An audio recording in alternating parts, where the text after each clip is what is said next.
The Way of Walking Alone, a modern journey through the 21 timeless principles of Miyamoto Musashi. There is no phrase more paradoxical to the modern mind than accept everything just the way it is.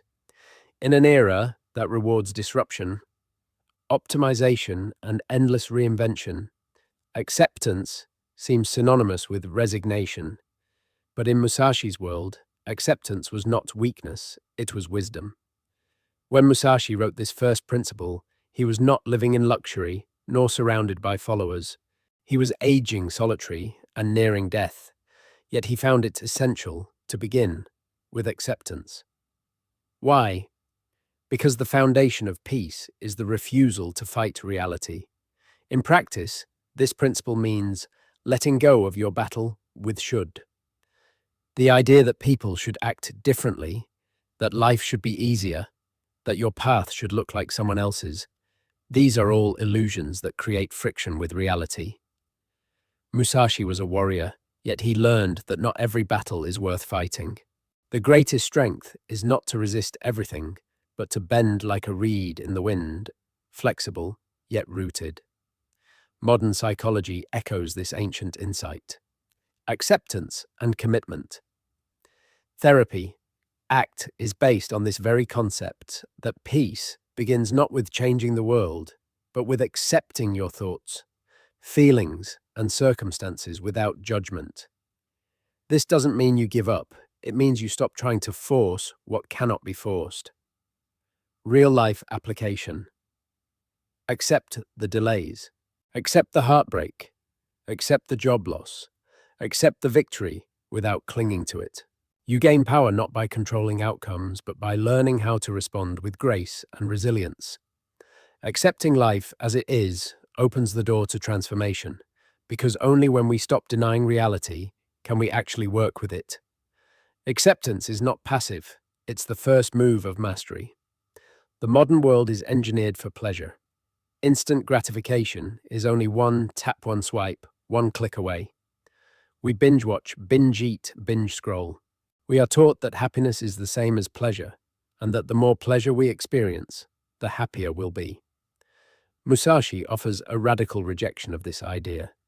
In his time, pleasure was harder to come by. Yet even then, he saw the dangers of chasing it without purpose. Seeking pleasure for its own sake is like drinking seawater. It only increases thirst. Pleasure is not evil, but when it becomes the compass, we get lost.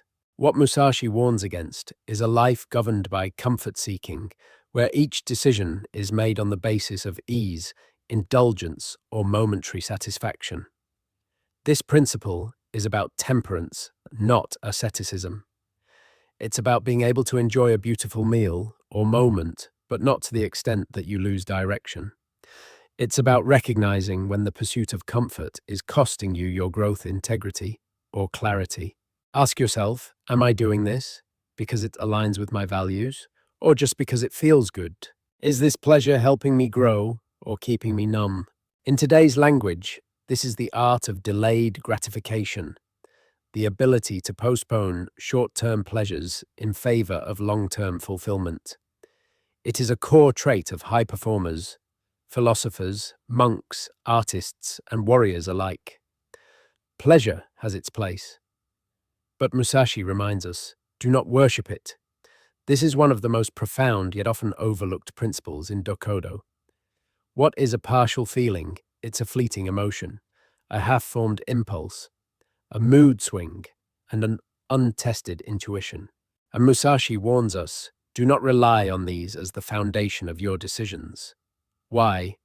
Because partial feelings are clouds, they come and go. They distort judgment, magnify ego, and lead us to choices we often regret. Anger makes us say things we don't mean. Infatuation makes us commit to what we don't truly want. Fear makes us run when we should stand firm. To depend on a partial feeling is to live like a leaf in the wind, moved by every gust, never rooted. Instead, Musashi urges us to act from clarity, to cultivate awareness and inner stillness so we can distinguish between fleeting emotion and enduring truth. This principle is echoed in Stoicism, another warrior philosophy. The Stoics taught that our emotions are not always trustworthy guides, and that wisdom is the ability to pause, reflect, and then respond. Practical disciplines to cultivate full clarity include journaling before big decisions, meditation to observe emotional patterns, seeking silence to let the true feeling rise, waiting 24 hours before responding in anger or passions. Musashi's wisdom was forged in the fire of mortal combat. For him, a partial feeling could mean death. For us, it can mean the death of a dream, a relationship, or our integrity. Let clarity, not mood, be your compass. We live in the age of the self, self-expression, self-promotion, self-help, self-care. But Musashi cuts against this tide. Think lightly of yourself and deeply of the world. This is not a call to self-neglect. It's a warning against ego. Musashi had every reason to think highly of himself. He was undefeated in over 60 duels, a master of strategy, a revered artist. Yet he reminds us to hold our self-image lightly. Why? Because ego blinds. It makes us defend illusions, resist growth, and crave validation. It shrinks our vision to me and mine. When we think deeply of the world, our perspective expands. We see the interconnectedness of all things. We develop humility and curiosity. We stop trying to prove ourselves and start contributing meaningfully. This principle also aligns with existential philosophy, particularly thinkers like Viktor Frankl, who believed meaning is found not in focusing on ourselves, but in giving ourselves to something greater, people, causes, or creation. To apply this principle, volunteer for a cause without expecting recognition. Practice listening more than speaking. Spend time in nature to remember how small you are. Engage with great art, music, or literature that transcends the self. True confidence doesn't come from inflating the ego. It comes from anchoring the self in something deeper. Desire is a fire. When it's contained, it can warm the soul and motivate change. But left unchecked, it consumes everything in its path. Musashi warns us not to suppress desire, but to detach from it. This is not the same as giving up goals or ambitions. It means not clinging to outcomes. It's recognizing that desire itself is never satisfied. As soon as one is fulfilled, another arises. Attachment to desire creates suffering. We suffer not because we want, but because we must have what we want. Detachment, then, is not the absence of desire, it is the absence of enslavement to desire. In Buddhism, this is the root of dukkha, suffering. In Taoism, it is said that those who know they have enough are truly rich. In Zen, desire is seen as a wave passing across the surface of consciousness, acknowledged but not obeyed. In practice, this means you pursue goals with passion, but you're not destroyed if you fail. You love others deeply, but not possessively. You enjoy success, but don't define yourself by it. Musashi had walked away from wealth, comfort, even honor as defined by his society. He lived, simply slept with his sword, and died with nothing. Yet he was free. Desire binds. Detachment frees. Musashi chose freedom. Regret is a weight that many carry for a lifetime. It lurks in silence, revisiting us in moments of doubt, playing scenes in our minds of things said or left unsaid, paths taken or ignored. Musashi, nearing the end of his life, had fought countless battles and made countless choices, many of which others might consider regrettable. Yet his guidance is clear: do not regret what you have done. This isn't about denying mistakes or pretending perfection. It's about refusing to let the past poison the present. Regret ties us to a version of ourselves that no longer exists. It convinces us we are forever defined by a moment in time, frozen in guilt or shame. But life is motion. Who you were yesterday is not who you are today, and who you are today is not who you will become. To live without regret is to take full responsibility for your choices, learn from them, and move forward. It is an act of forgiveness of yourself and of others. In the world of samurai, every decision could be a matter of life and death. There was no time for endless reflection or paralyzing self-doubt. Musashi teaches us that the way forward is found in clarity, not in rumination. Modern practices to release regret include writing a letter to your past self and burning it as a ritual of release, reflecting on lessons learned and what they taught you, practicing self-compassion and talking to yourself as you would to a friend. You are not your past, but if you carry it with love and wisdom, it can become your strength. Jealousy is a thief. It steals your joy, your focus, and your sense of worth. It turns your attention away from what is within your reach and poisons your perception of others. Musashi's seventh principle stands as a fierce rejection of this emotion. Never be jealous, not because others don't have things you desire, but because their success has nothing to do with your path. The samurai way is the way of the individual path. Each warrior trains in silence, bleeds in battle, and carries their scars alone. There is no comparison in the dojo, only discipline and progression. Today, we are surrounded by metrics of comparison, social media followers, salaries, titles, physical appearances. The result is a culture not of inspiration, but of envy. But jealousy is built on illusion. We envy the highlight reels of others without knowing their behind-the-scenes suffering. We imagine they have peace while we wrestle with our restlessness. But envy is a lie we tell ourselves. To overcome jealousy is to trust in your journey, to know that what is for you will not miss you, that your timeline is your own and no one else can live the life you are meant to live. To disarm jealousy, transform envy into admiration. Let others inspire, not threaten you. Focus on daily improvements, not distant comparisons. Cultivate gratitude for what is already in your hands. The way of the warrior does not look sideways. It looks forward with calm, quiet confidence. Loss is inevitable. Friends drift, loved ones die, seasons change. Yet Musashi teaches never let yourself be saddened by a separation. At first, this may sound cold, callous even, but it is in fact a philosophy of deep peace. Musashi is not saying we should suppress grief. Rather, he is guiding us toward a relationship with impermanence. The sorrow of loss arises from our attachment, the belief that something or someone must stay for us to be whole. But everything that enters our lives will one day leave. To resist this truth is to suffer twice, once in the parting and again in our refusal to accept it. In Zen Buddhism, impermanence, anicca, is a core truth. All things arise and fall. Grasping only leads to pain.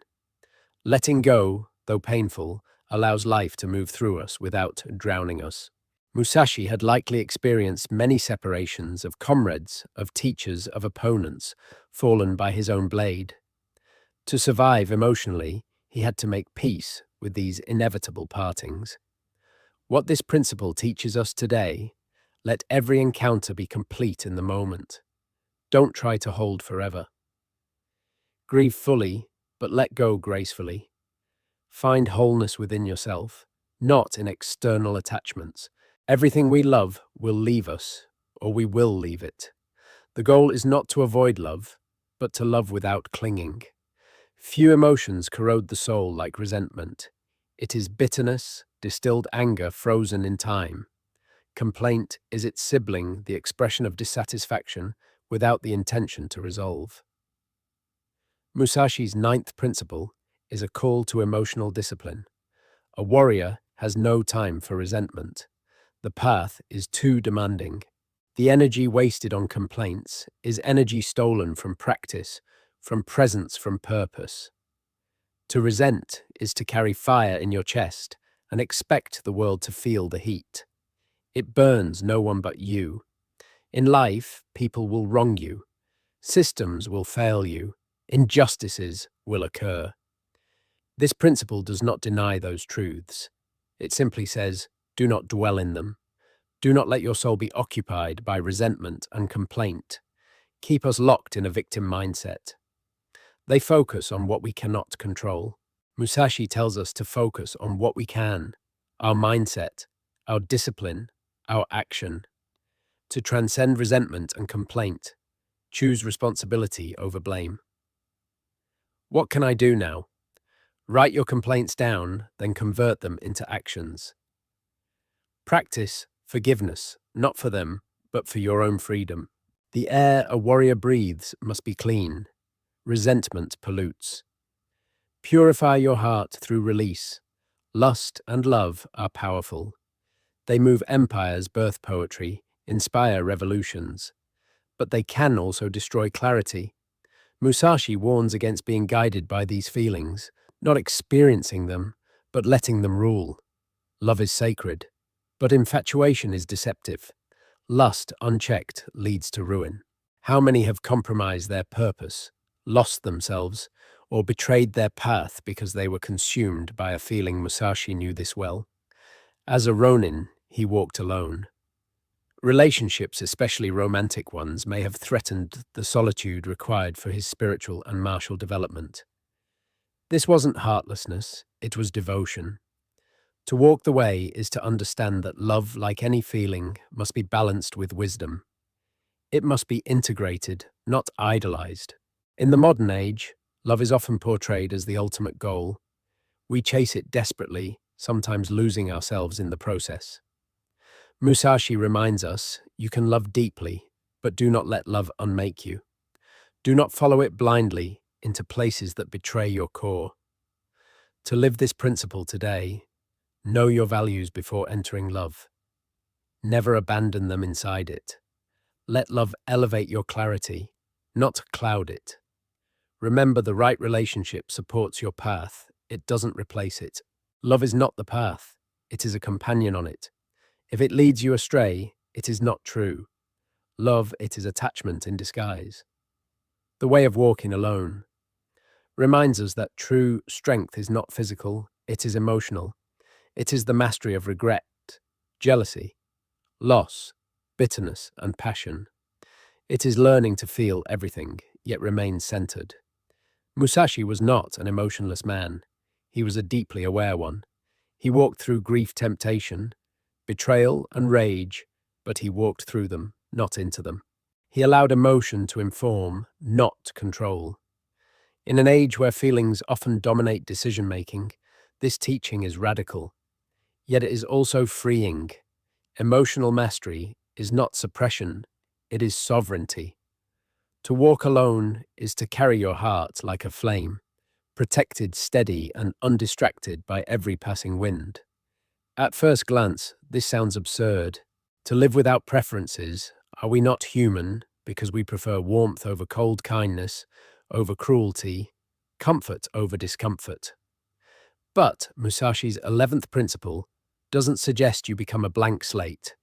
It points instead to a deeper kind of equanimity, the ability to move with life rather than fight it, to not be overly attached to outcomes.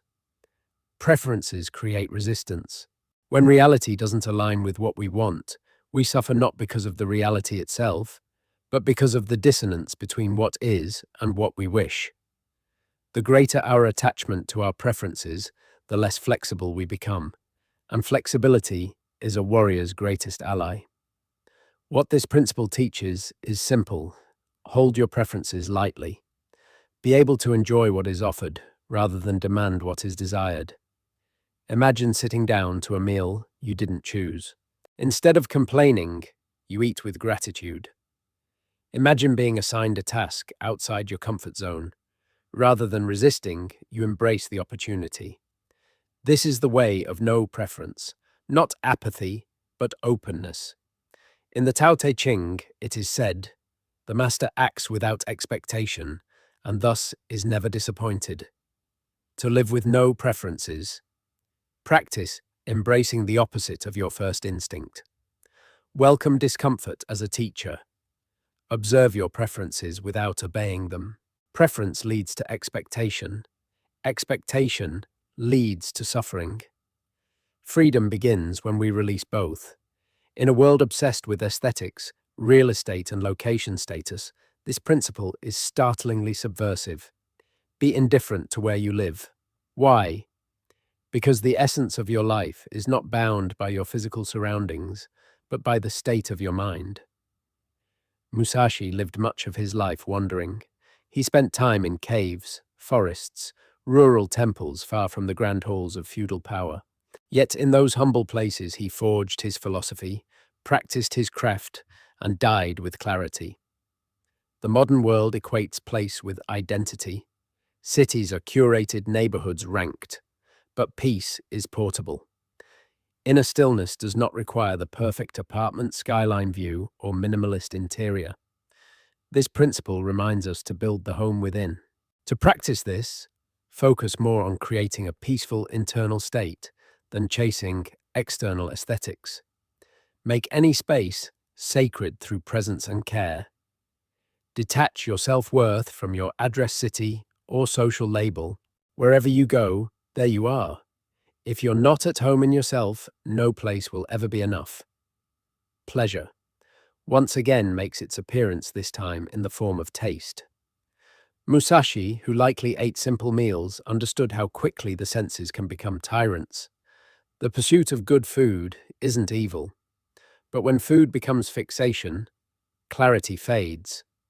Modern society elevates gastronomy to almost religious heights. Entire industries are built around flavor perfection. But pleasure, when worshipped, enslaves. When food dominates thought, health declines. When the craving for novelty drives consumption, simplicity disappears. This principle reminds us, eat to live, not live to eat. Food is fuel, and though joy can be found in a meal, we must not build our happiness upon the fleeting satisfaction of the tongue.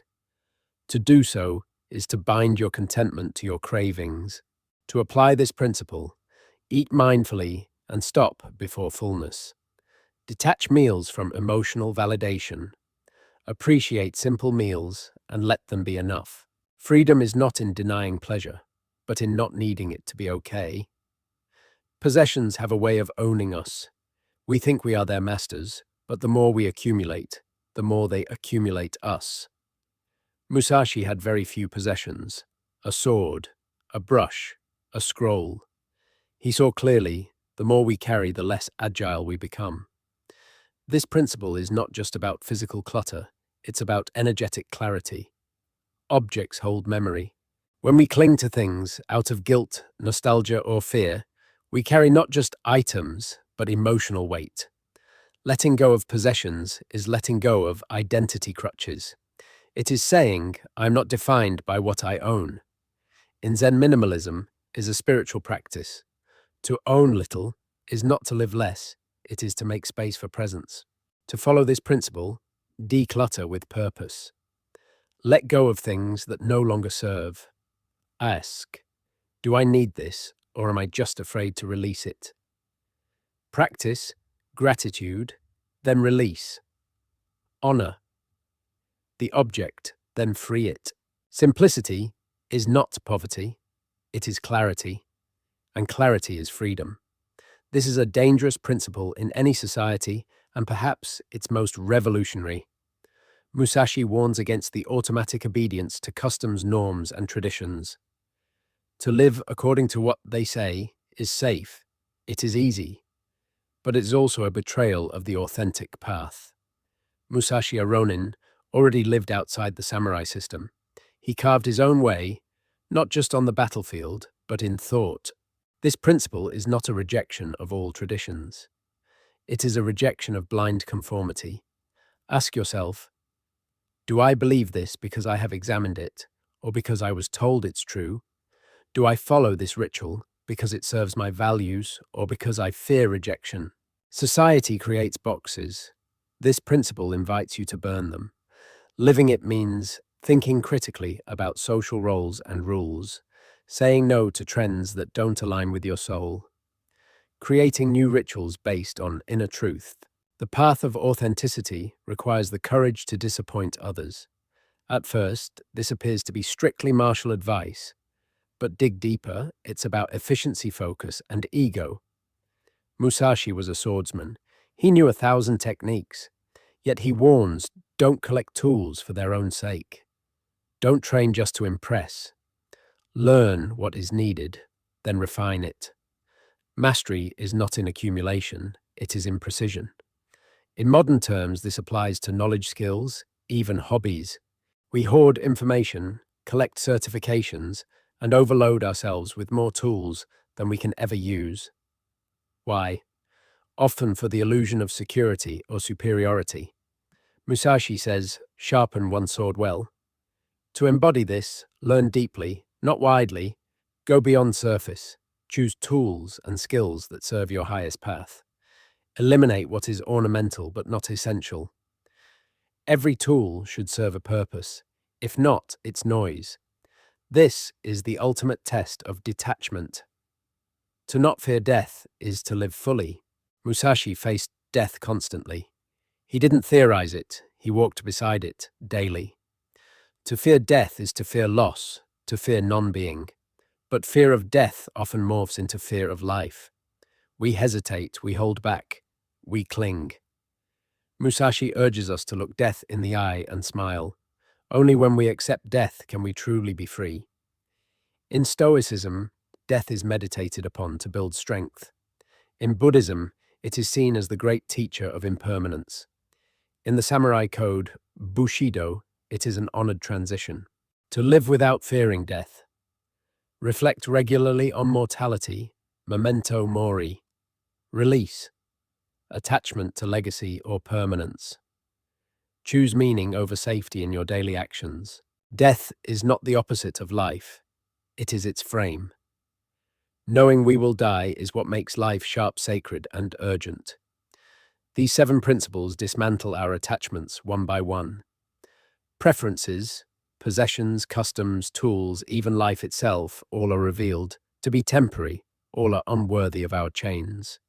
In letting go, we find clarity. In simplicity, we uncover depth. Musashi's genius lies not in his conquest, but in his surrender to what truly matters. In this part of the path, we begin to walk lightly, not because life is light, but because we no longer carry what is heavy and unnecessary. We do not fear cling or imitate. We simply live with eyes open and hands empty, ready for what is real. Do not seek to possess either goods or fiefs for your old age. This principle is a radical rejection of the safety net mentality. In most societies, especially in the modern age, we are taught to accumulate and protect. Retirement plans, properties, insurance, status symbols to show we've made it. Musashi's path slices through this anxiety. To seek possessions for old age is to build your future on fear. To walk alone is to walk unburdened. He does not suggest recklessness, but courage, the kind that trusts life to provide, that trusts discipline to sustain, and that trusts one's own mind over material assets. The samurai's strength lies in presence, not preparation for a moment that hasn't arrived. The moment is always now. If your peace depends on having enough stored away for some imagined tomorrow, you're not at peace. You're gambling with security. Musashi teaches that self-reliance is the greatest wealth and spiritual clarity is the only true estate. When you stop planning for old age and start living in full alignment, now you stop treating life like a bank account and start honoring it like a flame, always flickering, always sacred, always one breath away from going out. True security is not built, it is cultivated inside. Respect Buddha and the gods without counting on their help. This is not blasphemy, it is humility in the truest sense. Musashi recognizes the sacred, but he does not surrender responsibility to it. To walk the way is to bow to heaven while standing on your own legs. He is telling us, do not make your gods into excuses. Respect the divine, but do not wait to be saved. The modern tendency to outsource power to higher forces, to ask to pray, to plead, can easily become spiritual dependency. Musashi's path calls for reverence with responsibility. You may honor the gods, but your sword must still be sharpened by your own hand. To walk with faith is not to walk passively. It is to acknowledge that while the wind may blow at your back, you must still move your feet. Too many people call on faith without action. They say they are waiting for signs when really they are waiting to be spared from effort. The gods may bless, but they do not build your character. Only you can do that. Honor every sacred truth, but never expect it to carry the weight of your discipline. True reverence is found in action, not in hoping for rescue. You may abandon your own body, but you must preserve your honor. This line is the core of the warrior's soul. The body is temporary. Flesh decays, muscles weaken. But honor integrity is eternal in its echo. Musashi is not speaking of honor in the superficial performative sense that society celebrates. He speaks of the deep inner code, the silent agreement you make with yourself to live in truth even if it costs you everything. To preserve honor means you do not betray your values for comfort. It means you will suffer rather than deceive, you will endure rather than escape, and you will die rather than sell your soul. In the modern world, people often trade their inner compass for approval, for image, for gain. But Musashi reminds us that the only possession worth guarding, the only thing death cannot erase, is your honor. If you abandon your body, so be it, but do not abandon your way. This is not a call to martyrdom. It is a call to deep alignment. Your body may fail, your name may fade, but when you stand before yourself, and only you can do that, will you be proud of what you see? If the answer is yes, then your life was not wasted. Never stray from the way. This final principle is the culmination of all that came before. It is the essence of the Dokkōdō. The way is not a fixed path in the dirt. It is the invisible thread that runs through your decisions, your values, your commitments, and your silences. To never stray means to return again and again to what is true, especially when it's hard, especially when you're tempted, especially when the world tells you to abandon it. The way is your truth made real through action. It is your inner code turned outward through discipline. For Musashi, this meant living in integrity, even if it meant solitude. It meant refusing comfort if it cost authenticity. It meant mastering himself rather than seeking to dominate others. This principle speaks directly to the crisis of our age, distraction. The world today offers 1,000 paths. Algorithms whisper promises. Marketing tells us we need more. Fame, comfort, status. These are paths, but they are not. The way is quieter. It requires listening to your soul, not your urges. It asks you to remember what matters, even when you forget. And when you do forget, because you will, the invitation is simple return. To stray is human. To return is discipline. The way does not demand perfection. It demands remembrance. To walk the way is to walk alone, not because you are isolated, but because no one else can walk it for you. You may be surrounded by noise, but your clarity is found in silence. You may be tempted by many roads, but your power is found in your chosen one. With these final principles, Musashi gives us not just instruction, but a mirror. The mirror shows us what we cling to: possessions, beliefs, safety, the body, and asks us to let go. It shows us what we fear: death, isolation, dishonor, and calls us to face it. Above all, it reminds us that the greatest victory is not over others, but over ourselves. In a world that pulls in 1,000 directions, Musashi's Dokkōdō is a single line drawn with calm, deliberate hand. That line is your way. You do not need crowds to validate it. You do not need comfort to sustain it. You only need to walk alone, upright and clear. The way of walking alone is not a withdrawal. It is a return to essence, a return to simplicity, a return to strength that is neither loud nor desperate, but still and unmoved. There is no map. There is only the next step.